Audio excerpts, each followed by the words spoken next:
Hello, good morning. Ituro ko naman sa inyo kung paano magluto ng adobong kangkong na may pork. Una mo gagawin is ilagay mo muna yung pork sa kawali. Siyempre, lagain mo muna siya. Siyempre, ang ilagay mo na tubig is konti lang.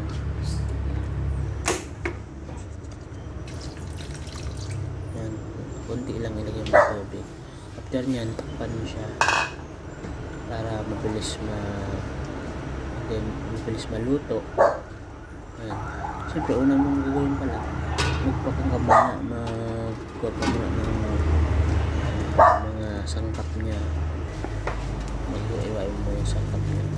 And then, after nyan, kapag nawala na yung sabaw, halo-haloin mo siya. Hintayin mo maibabas yung taba, or hindi ko sabihin, hintayin mo lumabas yung mantika. Yan. Pag walang lumabas ng mantika, kasi kung halimbawa mga laman lang ang pinili mo, titiga mo ng konting mantika sa nasa ilo, hindi nalaluan mo siya hanggang sa mga golden brown.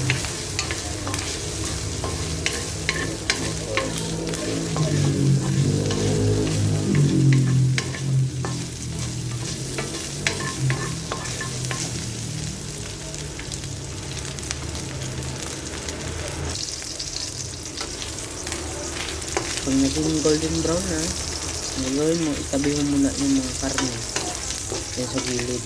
Yan, tabi mo muna siya kasi igigisa na natin yung mga sanghap. Igigisa na natin.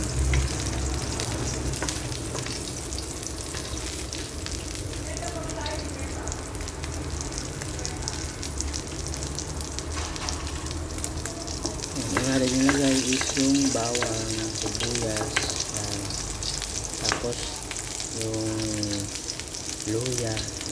Lagyan mo ng luya para medyo mabango.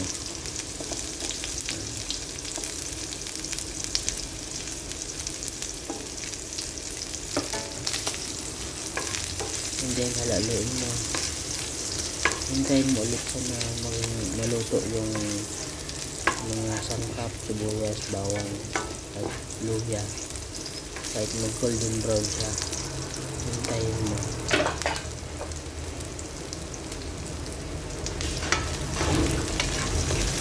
And then pag mag golden brown niya, pwede mo na yung isama sa halo yung karne. Mekos na ba? After nyan, ilagay mo na yung kangkong. Yun yung kangkong, mga tangkayan ng kangkong. Siyempre, kailangan mo na hugasan mo para malinis. Tangkay ng kangkong. Tapos, iwa-iwain mo sa into yung ganyan na iwa para mas maganda. Tapos, hindi mo siya maluto. Then so lumambot yung kangkong.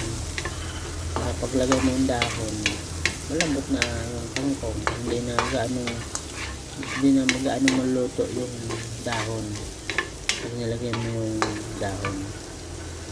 Yan. Then pwede mo siyang takpan. Then lagyan mo konting tubig, mga isang cup lang, mga ganyan.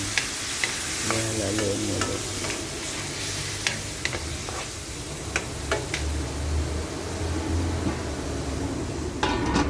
Sa utang.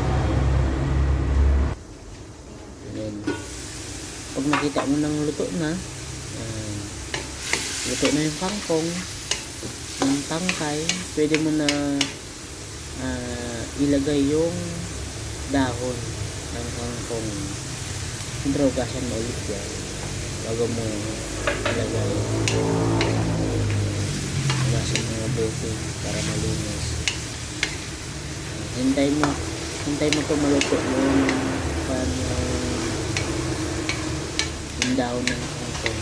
Halaluin mo siya. Pwede ka mag-add ng tubig kahit konti.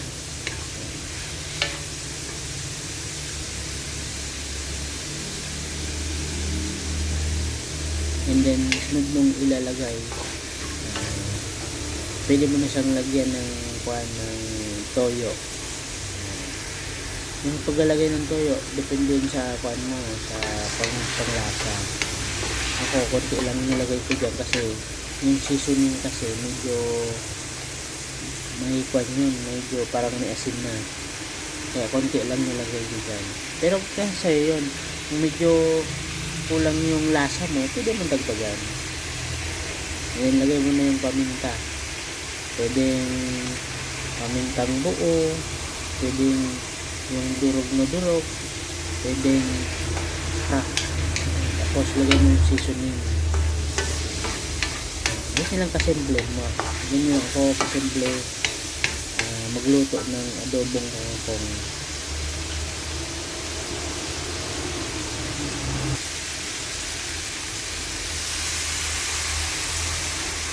And then pwede mo siyang ayan, nakapansin mo, nilagay ko na yung kalamansi. Bakit kalamansi? Depende sa'yo kasi ako gusto ko talaga ilalagay yung kalamansi kasi mas mabango siya, hindi mas malasa pag kalamansi. Pag suka kasi hindi ako nasarapan. Kaya kalamansi ang nilalagay ko kahit sa anong adobo. Pag may kalamansi talaga nilalagay ko. Then pwede mo lagyan ng 2 kutsaritang asukal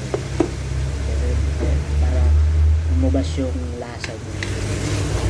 Siyempre yung asukal naman pag nilagyan mo yung asukal yung sarap talaga lalabas.